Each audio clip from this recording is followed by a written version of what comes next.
Let's break this down step by step in beginner-friendly terms. What does increased interest rates mean? Interest rates are set by a country's central bank, like the Federal Reserve in the US.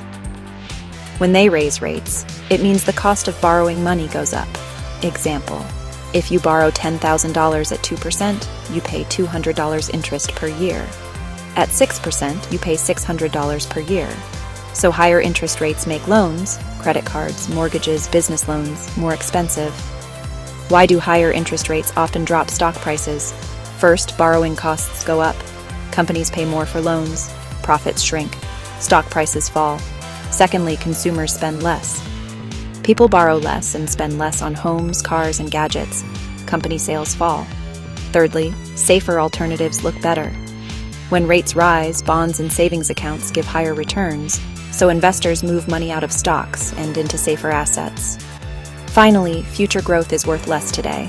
Investors discount future earnings more heavily when rates are high, so fast-growing companies like tech lose value.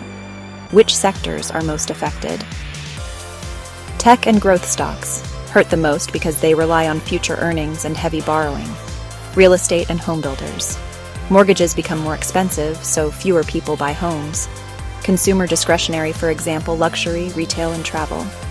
Shoppers cut back when borrowing is costly. Financials, banks, can sometimes benefit, since they charge more for loans, but demand for borrowing may fall. Do higher rates and lower stocks favor the wealthy? Wealthy investors often own bonds, cash, and real estate, which can perform better when rates are high. When stock prices fall, the wealthy can buy more shares at a discount since they have spare cash. Poorer households feel the squeeze. Higher credit card debt, higher mortgages, higher rent, and less ability to invest. This is why interest rate hikes can widen inequality. The rich have assets and liquidity to take advantage, while the middle class and poor face higher costs and job risks. Simple analogy. Raising interest rates is like raising the rent on money. Companies and regular people now pay more just to use money. Stocks fall because profits shrink. The wealthy landlord, for example, the investors with cash, bonds, and real estate often benefits, while the renters, borrowers, and everyday consumers struggle. Continue learning. When you know better, you do better.